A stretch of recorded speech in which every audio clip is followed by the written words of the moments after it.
Hello, so as you probably know, if you're not entirely new to this channel, I've been on an InterRail trip. And today I want to give you a conclusion of, how it was and stuff. But let's start with a little recap what I actually did, because the question that I get the most when people ask me about my trip is, where did you go? I'm gonna show you. So, we started here in Graz. Here. First stop was Munich. Next day I went up to see Nuremberg, and then I went up further to see Hanover. I just quickly checked out that city and then continued to Hamburg. And here I stayed 2 more nights. Then continued my travels north, checked out a little city, Frederica, there it is. And then continued to Malmö, which is where I stayed for another night. Then I stayed in Lund, which is the same place, another night, and then I continued going up to Stockholm. And on my way to Stockholm, I stopped in Norrköping. From Stockholm, I went to Oslo. Didn't really stay in Oslo yet. I went down to Drammen. And let's go here because there we are. I wanted to go to Bergen, but I decided to go up north. So first day I went back to Oslo and then to Trondheim, where I stayed another night, and then I was sick, so I stayed another night. And then I continued north, nice route, all the way up to Buda, where I stayed for 2 more nights. Then went all the way back, except I took a different turn this time, but also with the destination back to Oslo. From Oslo I continued down south, Göteborg, Copenhagen. There I stayed another night. Now let's go here again. I continued back to Germany, but interestingly I was taking a ferry, so we went down here, and from here we took a ferry over to here and then continued to Hamburg. That was quite interesting as well. This is fun. The train just went on a ferry. This is interesting. I went to Frankfurt, so basically all the way back. I checked out Göttingen, then continued downwards to Frankfurt am Main. Stayed for 2 nights, and then I wanted to see Freiburg. So I went all the way to Freiburg. Freiburg, sunniest city in Germany. But it was snowing there, so I didn't want to check out Freiburg. So I went to France and checked out Mulhouse, whatever, that little city here. And then the same day I took a fast train, a TGV. I like trains. All the way down to Marseille. And there I stayed 2 more nights until I continued to Nice and Monaco. And then I already had to, I was planning to go to Pisa, but I didn't have enough travel days anymore, so I had to make my way back. I went here, checked out that city on the way. I went to Milano. Yes, I did. I did go all the way to Milano, but I didn't stay there. Well, my train departs in 20 minutes, so really I don't have any time. I also checked out Lake Garda here. I think it was a good decision because it made me happy. I am happy. There is the lake. Look at that beauty. And then I continued to Vicenza. Yeah, and then on my last travel day I was just going back home via Venice, back to Klagenfurt. And the next day I continued back to Graz. So that was the loop that I took. Quite a nice little all the way up north, and then down south, and then back home. In total this is approximately 10,000 kilometers on rails, but I never felt like, I didn't think that any of the rides were taking too long, even the ones with 10 hours up there. This is a 10-hour train ride, but it was, the view was nice and trains are nice. It was very nice. I never wanted to get out of the train, with 2 exceptions. One little part here in Italy that I took with a regional train that was super packed and slow and had windows open, so a bit annoying. It's an experience, but still acceptable. And also I didn't like the train ride here in Sweden because the train was just so shaky, so I couldn't edit. That frustrated me a bit. Even the train ride where I was sick, up here, on the way to Trondheim, I was sick. And it was a long train ride, but it wasn't actually that bad. I never thought, oh, I want to get out of this train. At some point I just fell asleep in the train. It was also fine, but it was definitely better than a bus ride or a car ride. I talked about decisions a lot, and the one time I really didn't like my decision was when I went back to Oslo. From here, there, back to Oslo. I had to change once, and the train that I was going to take was shorter than usual, so they had a bus replacement service going on, but just to Oslo. So if somebody wants to go either further, like to Drammen or somewhere on the way, then they can't take the bus. However, I was like, well, I'm going to Oslo, so I can take this. And I did, and I regret that decision because, of course, the bus is slower than a train, and it only offered me a guaranteed seat, which I would probably have been fine with standing in the train, and even then I don't think that I would have had to stand. So I should have taken the train. I was just making a bad decision, but I continued to complain about that decision that I made, and I couldn't get out of this negative mindset for a long time. It doesn't make any sense. Why did you do that? I filmed a lot of that. I could make a separate 10-minute video just about that, and I might, if somebody tells me to do that. But yeah, in short, I think I learned a bit about myself. You know, I'm not perfect, but do I need to make perfect decisions all the time? Can't I make mistakes? Those are the questions that you should ask yourself then. With a bit of reflecting, it was then all fine. I mean, I had a very nice evening then. Like, the evening was great. The evening in Oslo was great. I went to an improv session. It looks and sounds a lot like improv. Half an hour late because the bus was late, but you know. I love this. Improv is great. Then I went to an improv show that was also great. And I just talked to people, and one of them could host me. That was amazing. That wasn't even couch surfing, that was. Hi, Andy. Thank you so much for hosting me. You're welcome. Super nice. People are so nice. InterRail, I think, is the right thing for me. I do like my trains. Yeah. Another thing that I realized on this journey is that I don't actually miss my laptop or the internet. I didn't use my laptop at all in the last week. I didn't need it. Before that, I used it to edit a bit and sometimes even surf the web, but I stopped that. The last 2 weeks I rarely used it, just to make some backups, and that's it. And I didn't miss it. I didn't miss to look at that thing. At the beginning of my journey I was like, of course I'm gonna take my laptop. I definitely need my laptop. But at the end of the journey I was like, yeah, I have to carry that thing around because I took it with me. I don't really need it. It's nice to be able to make backups, yes. But if I borrow a computer somewhere and make my backups, then that's also fine. Also, social media. I pretty much went completely offline for a month. Didn't use Facebook. And I didn't miss it either. Now I went back to using it again. Why did I do that? Also, I never felt that I'm unproductive. Because that happens a lot when I'm here back home and I don't do anything all day. Especially if I would have to do something, which also is always the case. But on that trip, I didn't feel like I'm unproductive. Because from the beginning I said, I don't have to be productive on this trip. I just need to enjoy my life. And that's what I did, and it was fine, and I didn't feel like I need to do anything. I also stopped the editing because I was like, no, I don't feel like I need to do that, and I also didn't feel like I want to do that, so I didn't do it.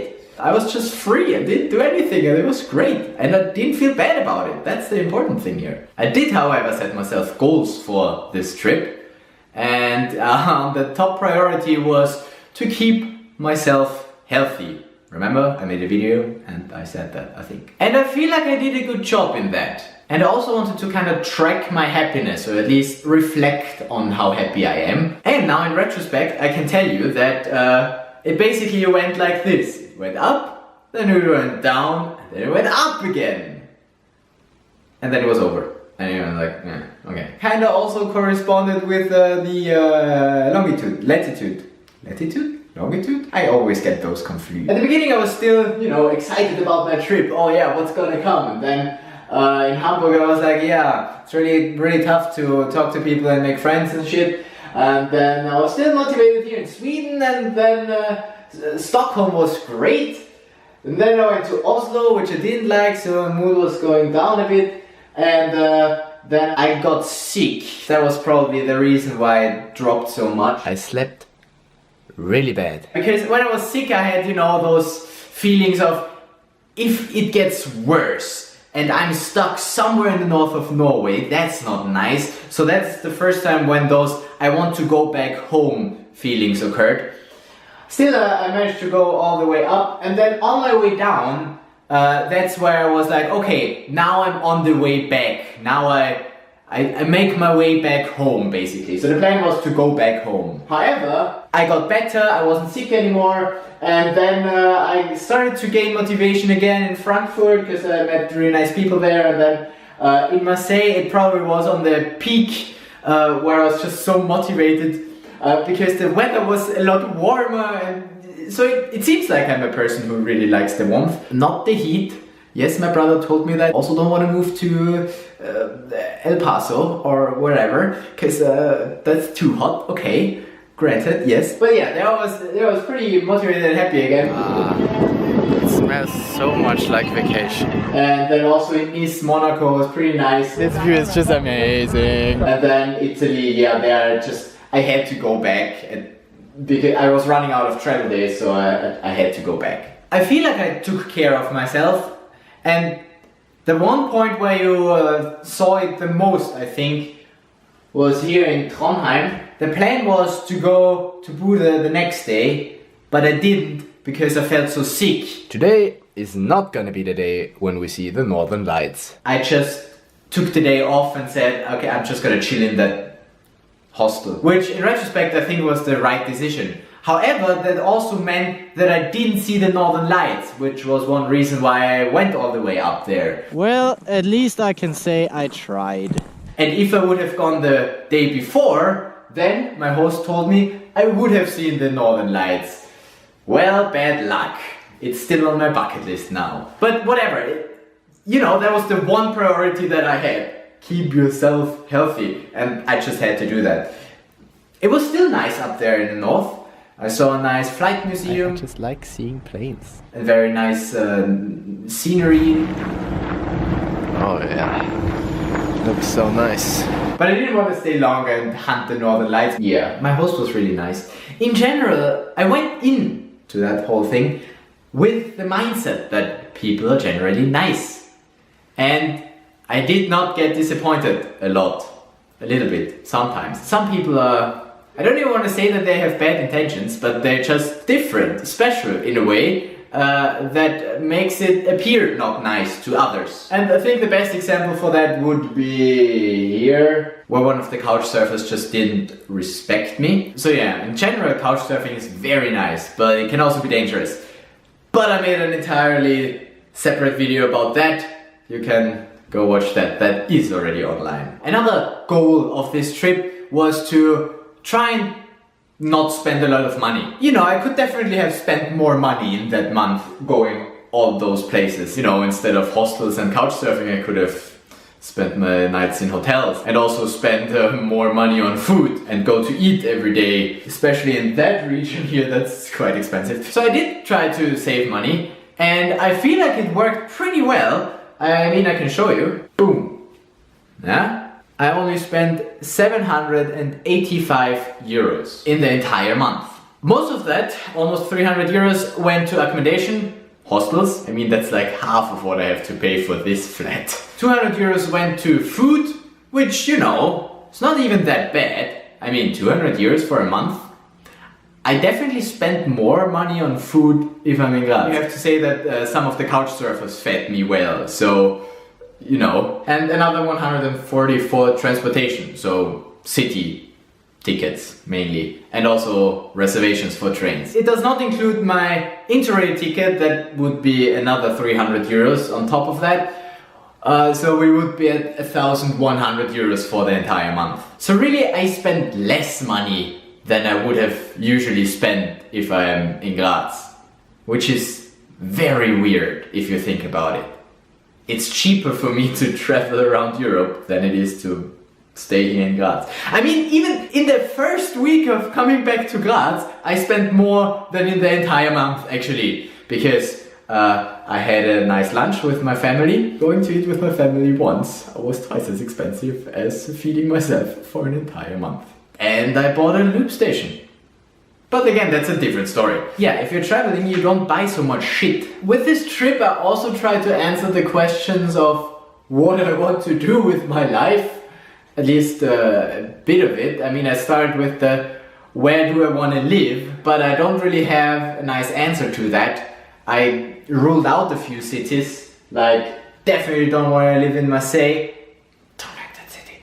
Also don't see myself living in Oslo. Stockholm maybe. Most of the cities maybe. Also not Italy. And no, not because of that couch surfer. Nice could be nice. But I also learned for myself that I do want to live somewhere and that I don't want to travel full time. I mean, traveling for a month is cool. But as I told you in Monaco, you also miss out on a lot of things. There are just a lot of things that you can't do if you're constantly traveling. Maybe a combination of both is fine, but definitely more staying somewhere than constantly being traveling. Let's say 1/6, so 2 months, a year of traveling would be ideal. That's again a completely different story. I also tried to figure out what I want to do job-wise. I did find out one thing, and that is that I could work part-time in the beginning. Because before I thought, yeah, either I start my own company and I do that, or I go work